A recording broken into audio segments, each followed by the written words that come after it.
Kiat-kiat kita untuk istiqomah. Yang pertama taubat. Jadi kalau kita ingin istiqomah, taubat kepada Allah Taala. Taubat dengan taubatan nasuha. Saya mau tanya kepada antum. Nabi itu kadang-kadang taubat atau selalu taubat Nabi? Nabi Muhammad SAW dalam setiap hari, dalam sehari berapa kali Nabi taubat kepada Allah? 70 sampai 100 kali. Nabi taubat dan istighfar kepada Allah dalam sehari 70 sampai 100 kali. Itu Nabi Muhammad SAW. Apalagi kita. Kita taubat kepada Allah. Allah merintahkan kepada kita, ya ayyuhalladzina amanu tubu ilallahi taubatan nasuha. Wahai orang beriman, taubatlah kepada Allah dengan taubatan nasuha. Taubat dengan taubat yang jujur, taubat yang benar, taubat yang ikhlas, taubat yang tidak mengulangi lagi perbuatan dosa. Taubat kepada Allah. Karena dengan kita taubat, Allah akan memberikan hidayah. Orang yang selalu taubat dan kembali kepada Allah, Allah berikan hidayah. Allah sebutkan dalam surah Ar-Ra'd, Innallaha yudhillu man yasha wa yahdi ilaihi man anab. Allah menyesatkan siapa yang Allah kehendaki, Allah menunjuki siapa yang kembali kepada Allah yang taubat. Begitu juga Allah berfirman dalam surah Asy-Syura ayat 13, Allah yajtabi ilaihi man yasha wa yahdi ilaihi man yunib. Allah memilih siapa yang Allah kehendaki dari hambanya, Allah menunjuki orang yang bertaubat. Jadi kalau kita yang dapat hidayah, istiqamah, taubat kepada Allah. Dan taubatnya terus. Setiap hari kita mengakui dosa-dosa kita. Istighfar juga, minta ampun kepada Allah di waktu sahur. Wabil asharihum yastaghfirun. Dan dengan taubat, kita akan menjadi orang-orang yang sukses. Allah berfirman dalam surah An-Nur, watubu ilallahi jami'an ayyuhal mu'minuna la'allakum tuflihun. Bertaubatlah kalian wahai orang beriman agar kalian menjadi orang-orang yang sukses.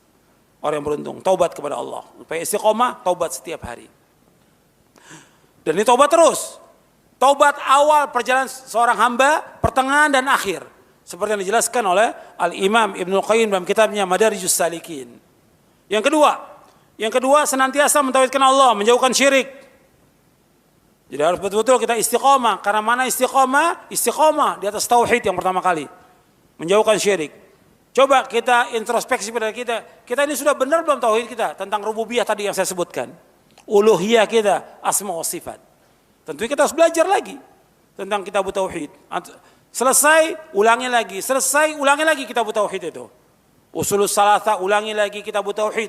Oleh Syekh Muhammad bin Abdul Wahab, ulangi lagi selesai. Baca syarahnya Fathul Majid, ulangi lagi. Manfaatnya besar itu. Tambah keyakinan kita, tambah iman kita kepada Allah Taala. Kita harus mentauhidkan Allah, jangan sampai kita jatuh dalam perbuatan syirik. Kemudian berusaha untuk konsekuen dan konsisten dalam ketaatan kepada Allah. Jadi terus taat kepada Allah, jangan musiman. Terus setiap hari. Kalau kita kemarin Ramadan bisa melakukan ketaatan, kenapa sekarang nggak bisa? Terus berusaha kita untuk taat kepada Allah. Salat malamnya kita lakukan lagi, baca Qur'annya kita khatamkan lagi dan baca artinya, baca tafsirnya. Sedekah kita jangan cuma Ramadan, sekarang juga lakukan. Zikirnya kita, baca bukunya dan yang lainnya. Coba dawamkan dalam perbuatan taat kepada Allah Taala. Kemudian yang keempat, untuk bisa istiqamah, muraqabatullah, selalu merasa diawasi oleh Allah. Selalu merasa diawasi oleh Allah. Jadi merasa dilihat oleh Allah. Supaya kita, kalau kita merasa diawasi, betul-betul kita hati-hati. Jangan sampai kita berbuat dosa dan maksiat. Yang kelima, muhasabah, selalu introspeksi terhadap amal yang kita lakukan. Introspeksi, artinya dari kewajiban yang kita lakukan, apakah ada yang kita lalai dalam melaksanakan kewajiban ini? Apa yang kurang dari sholat? Mungkin kita kurang caranya yang belum benar, mungkin kita kurang khusyuknya, mungkin kita kurang tumakninahnya, mungkin keikhlasannya dan yang lainnya. Coba kita perbaiki, introspeksi. Dan amal-amal taat yang lainnya. Kita muhasabah. Begitu juga tentang dosa dan maksiat yang kita lakukan. Apa yang kita lakukan sekarang ini? Hari ini apa sih? Apa kesalahan kita, apa dosa kita, supaya kita bertaubat kepada Allah SWT. Kemudian yang keenam, mujahadah, bersungguh-sungguh untuk menggembleng jiwa kita di atas ketaatan kepada Allah. Mujahadah, sungguh-sungguh Jadi nggak boleh orang yang beriman itu bermalas-malasan, nggak boleh. Atau patah semangat, nggak boleh. Atau futur. Ada nggak orang yang futur? Ada. Nggak boleh. Ini karena kurang keikhlasan dia. Futur itu karena kurang keikhlasan dia. Kurang imannya. Kurang ketakwaannya dia kepada Allah. Orang yang beriman nggak boleh futur. Dia harus terus berjuang. Terus bersungguh-sungguh dalam melakukan amal-amal soleh. Nggak boleh lemah. Nggak boleh malas. Tidak boleh. Nggak boleh.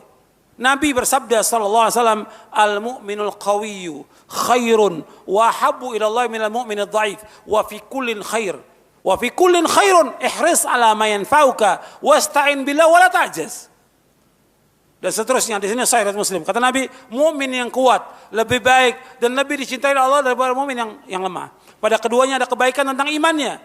Hendaklah kalian berkemauan keras, bersungguh-sungguh kepada apa-apa yang bermanfaat bagi kamu.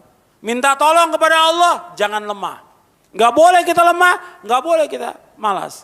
Meskipun kita kena musibah, ada masalah, ada muskilah, ada problem, tetap jalan dalam taat kepada Allah. Nggak boleh kita lemah. Kalau kita orang yang beriman, kita yakin bahwa semua Allah sudah takdirkan 50.000 tahun sebelum Allah menciptakan langit dan bumi. Orang tua kita meninggal, anak kita meninggal, ada masalah yang lain yang musibah, Allah sudah takdirkan. Kita wajib mengimani, Allah akan tunjuki kita. Allah berfirman dalam surah At-Taghabun, ma asaba min musibatin illa biiznillah wa man yu'min billahi yahdi qalbah. Wa man yu'min billah yahdi qalbah. Tidak ada satupun musibah yang terjadi di langit dan di bumi kecuali dengan izin Allah. Dengan izin Allah. Barang siapa yang beriman kepada Allah, Allah akan tunjuki hatinya. Ditunjuki hatinya. Maka imani semua itu. Jangan karena musibah patah semangat, nggak mau ngaji lagi, nggak mau bangun tengah malam lagi, nggak mau sholat berjamaah, nggak mau nuntut ilmu, nggak mau baca Quran.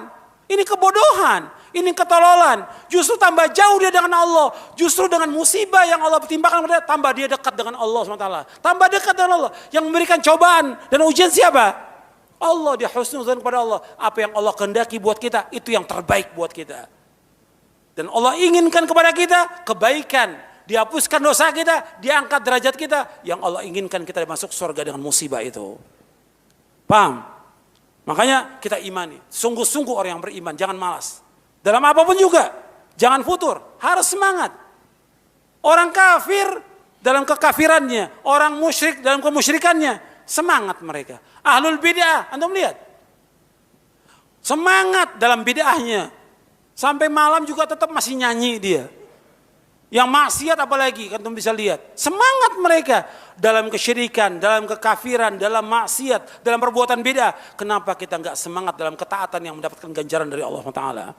Kenapa kita nggak semangat dalam ketaatan kepada Allah, dalam sunnah Nabi yang mendapatkan ganjaran yang besar? Meskipun kena musibah, meskipun kena bencana, tapi itu Allah kehendaki kebaikan buat kita karena Allah sayang kepada kita. Apa yang Allah kehendaki buat kita, itu yang terbaik buat kita. Paham? Nah, saya lanjutkan. Ikhlas dalam kita beramal yang ketujuh. Dan mutabah, mengikuti contoh Rasulullah SAW. Ikhlas dan ittiba. Ini syarat apa ini? Syarat ibadah, syarat diterima amal. Ikhlas dan ittiba. Kemudian yang kedelapan, berpegang teguh kepada sunnah. Dan menjauhkan bid'ah. Kita harus terus berpegang kepada sunnah. Jauhkan bid'ah. Kita nggak ada toleransi, nggak ada. Untuk ingat tuh, nggak ada toleransi dalam kesyirikan, nggak ada toleransi dalam bid'ah, dan tidak ada saling bantu membantu dalam perbuatan bid'ah. Nggak boleh kita bantu. Bapak Allah merintahkan kita, wa ta'awanu 'alal birri wa taqwa wa la ta'awanu 'alal itsmi wal 'udwan. Tolong menolong perbuatan baik dan takwa, jangan tolong menolong perbuatan dosa dan permusuhan. Jadi ingat itu, bahwa kita jangan toleransi pada bid'ah. Bid'ah tetap bid'ah, jangan kita bantu, jangan kita tolong.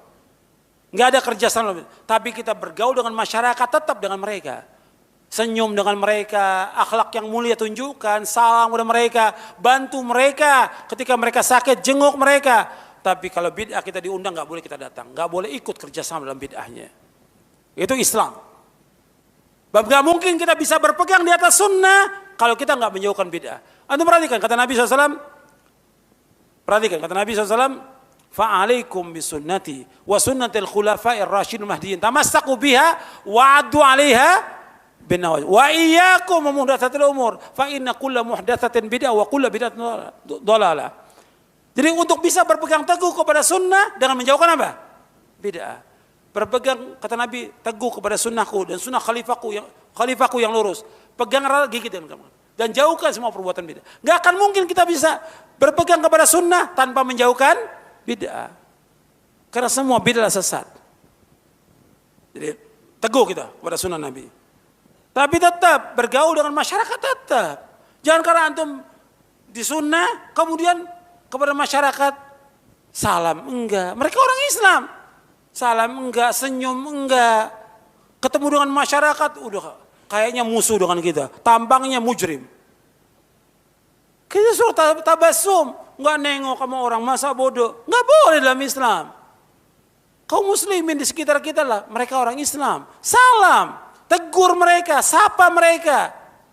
Ini ajaran Islam, akhlak kepada manusia dengan akhlak. Nabi menyebutkan wa khaliqin nasa bi khuluqin hasan. Bergaul dengan manusia dengan akhlak yang mulia. Akhlak yang mulia. Nabi menyebutkan manusia, bukan orang-orang yang sunnah saja, bukan, manusia. Sekarang kita bikin kelompok sendiri. Ya, jangan bikin kelompok sendiri. Kelompok ini ahlu sunnah, perumahan sunnah dan segala macam. La haula wa la quwwata illa billah. Bergaul dengan kaum muslimin. Nanti kalau ada perumahan sunnah, nanti ada mobil sunnah, sepeda sunnah, penghinaan kepada sunnah. Untuk mengharapkan duit, yang mungkin untungnya hanya 1 miliar, 2 miliar. Dia jual nama sunnah. Gak boleh dalam Islam seperti itu. Gak boleh. Kecil 1 miliar, 2 miliar, 10 miliar, kecil lah. Dibandingkan dengan kita berpegang teguh pada sunnah ini. Dunia dan seisinya gak ada harganya insya Allah. Jangan kita korbankan sunnah karena mencari keuangan dunia. Jangan. Pegang teguh pada sunnah, jauhkan semua itu. Kemudian selanjutnya, menjaga sholat yang 5 waktu. Dengan berjamaah di masjid bagi laki-laki. Adapun bagi wanita yang terbaik di rumah. Ini sudah saya jelaskan tadi. Kemudian 10 berani dalam melakukan amar ma'ruf dan nahi mungkar. Sesuai dengan syariat Islam. Karena untuk kita istiqomah berani dalam melakukan amar ma'ruf nahi mungkar. Ini banyak kaum muslimin gak berani. Sama istrinya takut. Sama istrinya takut, nggak berani. Istrinya maksiat, istrinya ngomong dengan laki-laki, duduk dengan laki-laki, suaminya diam. Nggak boleh, dia wajib menyuruh. Si istrinya nonton TV, maksiat, dibiarkan. Nggak boleh, sama anaknya takut. Harus tegas kepala rumah tangga. Sebab Allah mengatakan ar-rijalu qawwamun 'alan nisa. Allah berfirman, ya ayyuhalladzina amanu qu anfusakum wa ahlikum nara. Wahai orang beriman, menjaga diri kamu, keluarga kamu dari api neraka. Tegakkan amar ma'ruf dan nahi mungkar dalam rumah kita. Larang, yang dia salah larang. Yang wajib perintahkan kepada dia. Kemudian baru sekupnya kepada yang lain. Yang penting pertama kali rumah tangga dulu, baru yang lain. Kemudian yang ke-11 senantiasa menuntut ilmu syar'i dan mengamalkannya. Yang harus terus menuntut ilmu sampai wafat. Kemudian takut kepada Allah yang maha kuasa dan maha besar. Dan selalu ingat pedihnya siksa neraka. Kita harus ingat tuh. Siksa neraka sangat pedih. Yang ke-13 mencari teman yang soleh. Baik agama dan akhlaknya. Cari teman-teman yang soleh. Yang ke-14 menjaga hati, lisan dan anggota badan. Serta menahan diri dari hal-hal yang diharamkan. Jaga hati kita, jaga lisan kita, anggota badan dari hal yang diharamkan. Yang ke-15 mengetahui langkah-langkah setan dalam menyesatkan manusia. Ini banyak ini. Makanya Allah sebutkan dengan kalimat khutuwati syaitan. Wala tattabi'u khutuwati syaitan. Jangan kalian mengikuti langkah syaitan. Banyak langkah syaitan ini. Semua maksiat adalah langkah-langkah syaitan. Sedikit demi sedikit dia menyesatkan manusia. Yang ke-16 senantiasa berzikir dan berdoa kepada Allah. Kita harus terus berzikir dan berdoa kepada Allah. Yang ke-17 sabar dalam melaksanakan ketaatan kepada Allah. Sabar dalam menjauhkan perbuatan dosa dan maksiat, dan sabar dalam menghadapi cobaan dan ujian dan musibah. Sabar. Kemudian doa kepada Allah. Ini antum hafalkan doanya. Ya. Yang antum sudah hafal, Allahumma inni as'alukal huda wat tuqa wal afafa wal ghina. Ya muqallibal qulub tsabbit qalbi Ya Allahumma musarrifal qulub sarif qulubana ala taatik. Dan selanjutnya, doa-doa ini antum hafalkan. Ya ini saja yang perlu saya sampaikan, mudah-mudahan bermanfaat untuk saya dan untuk antum sekalian.